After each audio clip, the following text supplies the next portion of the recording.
My father could have been a great comedian, but he didn't believe that that was possible for him. And so he made a conservative choice. Instead, he got a safe job as an accountant. And when I was 12 years old, he was let go from that safe job. And our family had to do whatever we could to survive. I learned many great lessons from my father, not the least of which was that you can fail at what you don't want. So you might as well take a chance on doing what you love. It's not the only thing he taught me, though. You know, I watched the effect of my father's love and humor and how it altered the world around me. And I thought, that's something to do. That's something worth my time. It wasn't long before I started acting up. You know, people would come over to the house and they'd be greeted by a 7-year-old throwing himself down a large flight of stairs. They would say, "What happened?" And I would say, "I don't know. Let's check the replay." I'd go back to the top of the stairs and come back down in slow motion.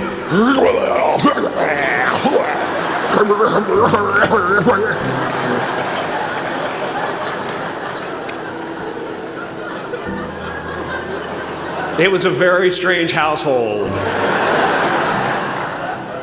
My father used to brag that I wasn't a ham, I was the whole pig.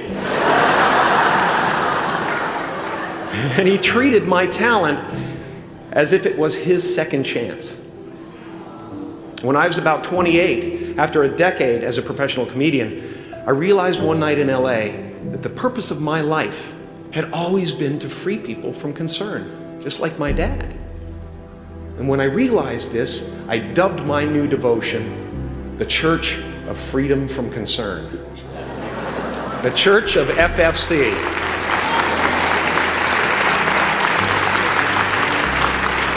And I dedicated myself to that ministry. What's yours? How will you serve the world? What do they need that your talent can provide? That's all you have to figure out. As someone who's done what you're about to go and do, I can tell you from experience, the effect you have on others is the most valuable currency there is. Because everything you gain in life will rot and fall apart, and all that will be left of you is what was in your heart. My choosing to free people from concern got me to the top of a mountain. Look where I am. Look what I get to do. Everywhere I go. I'm going to get emotional because when I tap into this, it really is extraordinary to me. I did something that made people present their best selves to me wherever I go. I've often said that I wished people could realize all their dreams and wealth and fame, and so that they could see that it's not where you're going to find your sense of completion.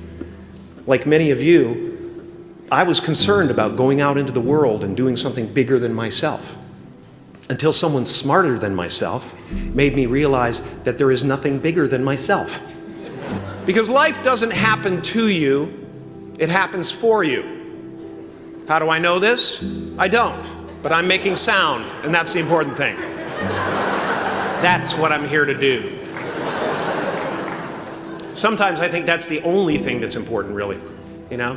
It's just letting each other know we're here, reminding each other that we're part of a larger self. Your job is not to figure out how it's going to happen for you, but to open the door in your head, and when the door opens in real life, just walk through it. And don't worry if you miss your cue, because there's always doors opening. They keep opening. And when I say life doesn't happen to you, it happens for you, I really don't know if that's true.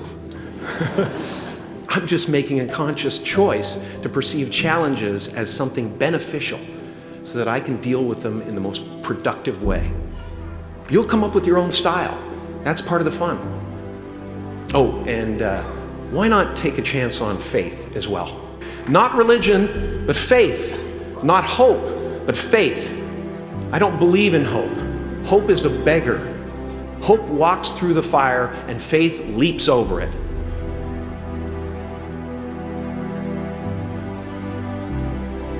I used to believe that who I was ended at the edge of my skin. That I had been given this little vehicle called a body from which to experience creation. And though I couldn't have asked for a sportier model. It was, after all, a loaner and would have to be returned. Then I learned that everything outside the vehicle was part of me too. And now I drive a convertible.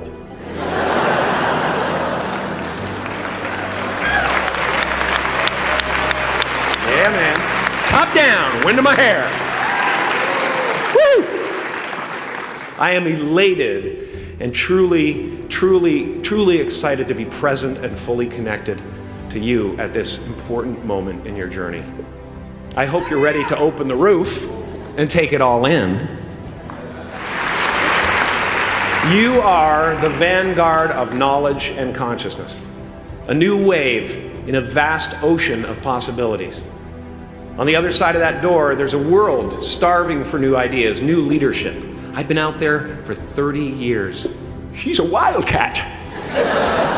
Oh, she'll rub up against your leg and purr until you pick her up and start petting her, and then out of nowhere, she'll swat you in the face.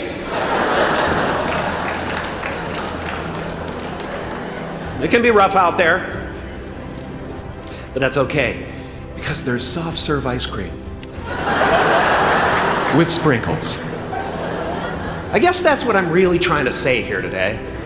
Sometimes it's okay to eat your feelings. Now, fear is going to be a player in your life, but you get to decide how much. You can spend your whole life imagining ghosts, worrying about the pathway to the future, but all there will ever be is what's happening here, and the decisions we make in this moment, which are based in either love or fear. So many of us choose our path out of fear disguised as practicality. What we really want seems impossibly out of reach and ridiculous to expect, so we never dare to ask the universe for it. I'm saying I'm the proof that you can ask the universe for it. Please.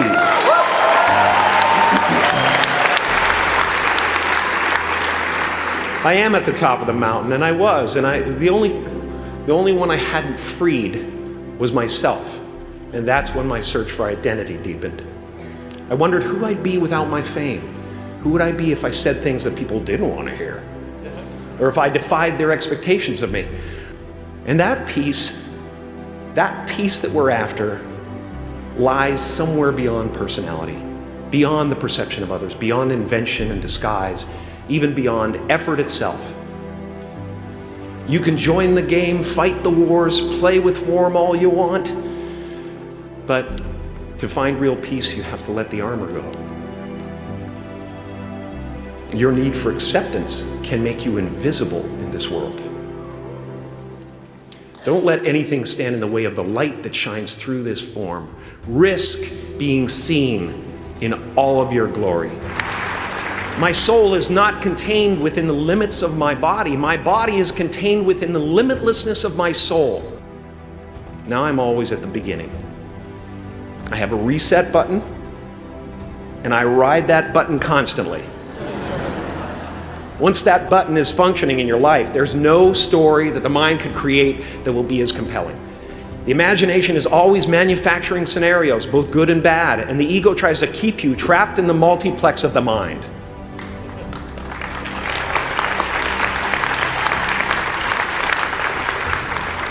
Our eyes are not viewers, they're also projectors that are running a second story over the picture that we see in front of us all the time. Fear is writing that script, and the working title is, I'll Never Be Enough. I had a substitute teacher from Ireland in the 2nd grade that told my class during morning prayer that when she wants something, anything at all, she prays for it and promises something in return, and she always gets what she wants.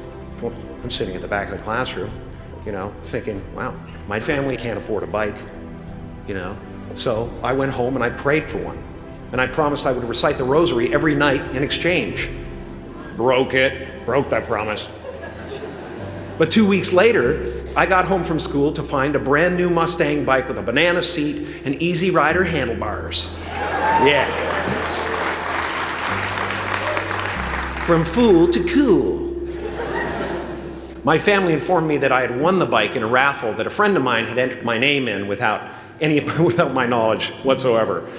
So that type of thing has been happening to me ever since. And as far as I can tell, it's just about letting the universe know what you want and working toward it while letting go of how it comes to pass.